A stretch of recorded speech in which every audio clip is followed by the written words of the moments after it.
Well, welcome to this week's vlog. This week, we're going to look back at what was an amazing weekend, the 2026 Iowa Festival of Racing, along with the 2026 Prairie Meadows Hall of Fame inductees. Let's go back before we go forward and let's honor some of the Hall of Fame inductees that went in this weekend. We had three of them, two equine athletes and one former state steward. I can't recall a state steward ever getting inducted into a Hall of Fame, but if there was one to ever qualify for that, it would be Ralph D'Amico. I worked with Ralph for a number of years. I thought Ralph was incredibly fair. Ralph arrived as a thoroughbred guy, used to be an ex-jockey, quickly picked up on the quarter horses, and then even back when we had, the 3 or 4 years that we had harness racing here, Ralph antiquated himself and educated himself and became so good with the harness racing. Ralph D'Amico, one of our Hall of Fame inductees.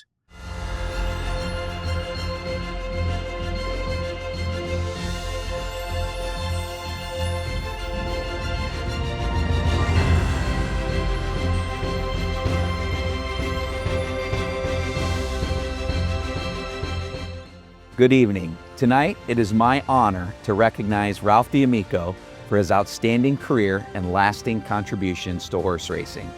Ralph dedicated his career to upholding fairness, integrity, and professionalism within the sport. As a former state steward, he played a vital role in ensuring racing was conducted with consistency, accountability, and the highest standards of honesty. Throughout the years, Ralph earned the respect of horsemen, officials, and racing professionals throughout his sound judgment, steady leadership, and unwavering commitment to doing what was right. His calm approach and deep understanding of the sport made him a trusted and respected figure within the racing community.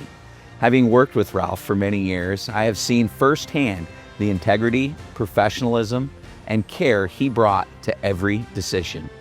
He approached his responsibilities with fairness and dedication, always keeping the best interests of racing at the forefront.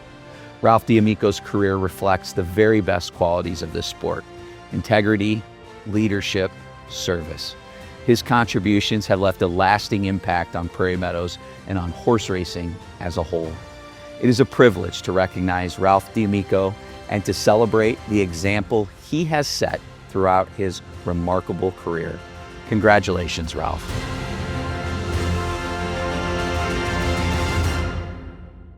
Next one to go in was the RPM Thoroughbreds Red Hot and Gold. Red Hot and Gold essentially won every stakes race for Iowa breds, owned by the RPM Thoroughbred stable. Here's a look back at 2026 Prairie Meadows Hall of Fame inductee, Red Hot and Gold.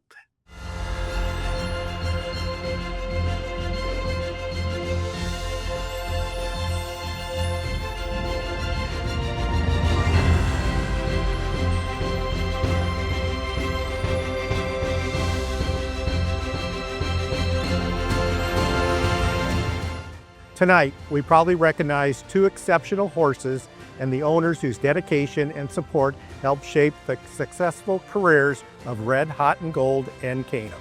Red Hot and Gold, campaigned by Iowa owners Ray and Peggy Shattuck, established himself as one of the Midwest's most dependable and accomplished runners.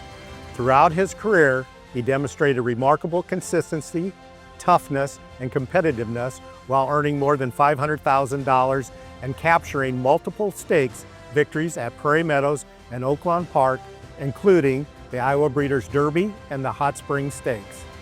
His durability and determination earned him the admiration of racing fans and horsemen alike. Ray and Peggy Shattuck's support and belief in their horse played an important role in building a career defined by excellence and longevity.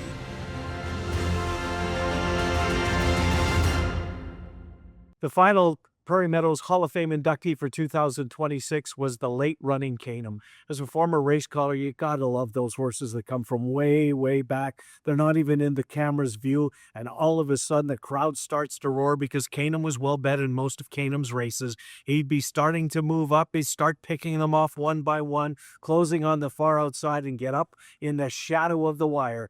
Canum, Red Hot and Gold, and Ralph D'Amico, the 2026 Prairie Meadows Hall of Fame inductees.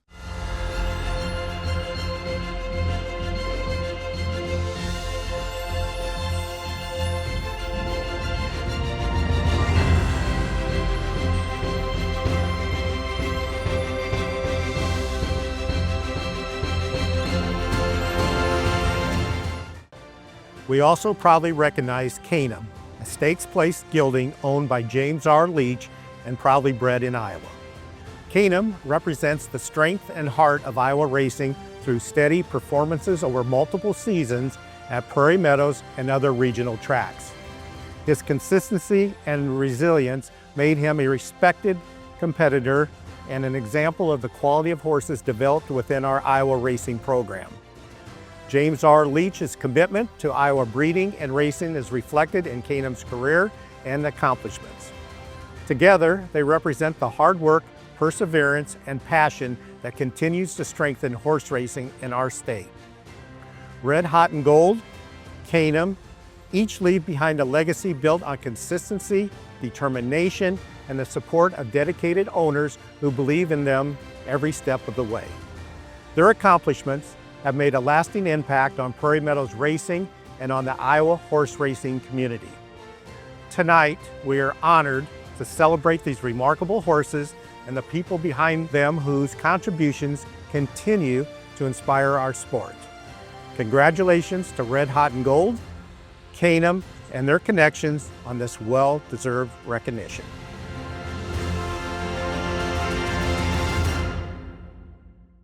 Well, let's take a look now back at the Festival of Races. We'll start on Friday night. We're going to start with the ladies. They kicked things off, and we had royalty on the grounds of Prairie Meadows. We've never had a Kentucky Oaks winner. Still looking for that Derby winner to make his way to Iowa. I'm not sure that'll happen. I wasn't sure a Kentucky Oaks winner would ever come, but we had one, and boy, did she ever live up to the billing.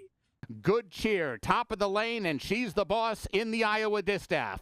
Queen Azteca is all out in the second spot, but she's just trying to hold the place from Paparina, who's trying to get involved from third. Saez just took a look behind him mid-stretch aboard Good Cheer, and he sees that there's absolutely nobody coming. It is Good Cheer cantering down the line and victorious in her 2026 debut. She wins the Iowa Distaff easily. We continued on with the ladies. Up next was the only Iowa-bred, Wild Vacoma. Alfredo Triana Jr. had the mount. Wild Vacoma gets it done, carrying the flag of Iowa, a 2026 Festival of Racing winner. Wild Vacoma trying hard to get up on even turns, and she's inching forward now. Cardio Cat trying to gain up the inside. Here comes Wild Vacoma to the outside of My Kids Said No. Cardio Cat shooting the gap down at the fence. It's Wild Vacoma to win the Prairie Gold Lassie. On we go to the Iowa Oaks, and the Iowa Oaks, another good horse race. The Iowa Oaks for 3-year-old fillies. Let's take a look back at the stretch run of the Oaks. Mizumi closing fast to the outside of Brooklyn Blonde, and just like that, she has poked her nose in front. Brooklyn Blonde trying to hang tough, but Mizumi's just too much, and Mizumi will win the Iowa Oaks. Mizumi comes from off the pace. Boy, at the quarter pole, Mizumi was absolutely last for Laurent Giroux, starting to really push on the horse. I thought the horse was empty, but the class shone through as Mizumi comes on to remain undefeated for Hall of Fame trainer Bob Baffert. Final race of the night was 6 furlongs. It was the ladies in the Saylorville. Here's how that turned out. Paradise City to the inside of Silent Law. These two disputed at the 16th pole, and Paradise City takes charge for Micah Husbands and starts to draw clear. It's Paradise City. She hugged the rail and won the Saylorville. And on we go to Saturday night, the final day of the Iowa Festival of Racing, the 2-day event, and we started with an unbelievable finish. A girl taking on the boys. The 2-year-old filly, trained by Wesley Ward, was 2 for 2 in her lifetime. She took on a field of the boys and absolutely embarrassed them. Here's Wagley coming through the stretch and looking as good as you can possibly look. Wagley, a no doubt about it winner. And jockey Yedzit Hazelwood has not moved a muscle on Wagley. He just looked behind and sees that she is moving further and further clear without being asked. Wagley putting on a show in the Prairie Gold Juvenile, and she is cantering down to the line to win by 4. The Iowa Sprint was up next. The inside post position went to number 1 Booth. Trainer Steve Asmussen acquired the services of Hall of Fame jockey Mike Smith back at Prairie Meadows. Mike's been here many times before, including back in the 90s for the jockey challenges that we used to put on. But Mike Smith back to ride in 3 festival races. His first ride was on Booth in the Sprint. Booth turns him on down and steps on the gas, opens it out to a 2.5 length lead. It's My Birthday has room down at the fence if he can close up the inside. Camp Hale is flattened out. Ola Joey late on the scene, and Booth is doing it well. It's Booth and Mike Smith to win the Iowa Sprint. Next up was the Iowa Derby, and J.J. Gray was one of the horses that came over for the prep races for our festival races, but the water got a lot deeper in the Iowa Derby. Would J.J. Gray be able to repeat his impressive winner back from the middle of June? J.J. Gray trying to see it out. Bricklin almost up to even terms, but he's working harder now, and Desert Gate's got to go. He's not doing enough at this point. Meanwhile, J.J. Gray is opened up. The Hell We Did is coming out of the pack to chase him, but he's not gaining nearly enough ground to get J.J. Gray and Manny Esquivel, who take him all the way in the Iowa Derby. And then finally, our big one, the Grade 3, the $300,000 Cornhusker and Navajo Warrior, who was a handful in the paddock. This horse did not want to be saddled, but once he gets his mind on business, boy, he is something else. Fresh off a win in the Pimlico Special, where he won in front-running fashion, would he be able to duplicate that here in the Cornhusker? Boy, he sure did. That and more. Here's the stretch run of the 2026 Cornhusker. It's Navajo Warrior, who's now under left-handed urging and still clear by 3.5. Bullard is all out, tied to bridge the gap in second. Gigante moving from the back of the pack, but nobody is going to get to Navajo Warrior, who ran them right off their feet in the Cornhusker. Well, if you could do the 3 stars of the Iowa Festival of Racing, I'm going to come up with my 3 stars in no particular order. We had a bunch of them here. We had 8 great races. We really did. We were so fortunate. But for me, I got to put the Iowa bred on top. Wild Vacoma, Iowa bred, winning in open company. Alfredo Triana Jr. in the saddle. Wild Vacoma would be one of my 3 stars of the Iowa Festival of Racing. And then the other 2, they're both fillies. Good Cheer, the Kentucky Oaks winner, just absolutely toyed with the field in the Iowa Distaff. I can't wait to see what her 4-year-old season is going to entail. She's going to go on to bigger and better things. And speaking of bigger and better things, how good is Wagley? This 2-year-old filly absolutely looks as though the sky could be the limit. What a festival of racing. I hope you were here for it. Got a lot of racing ahead as we don't end until September the 26th. We want to take this minute and thank you for your participation, your viewing, your watching the 2026 Iowa Festival of Racing. We'll see you at the races.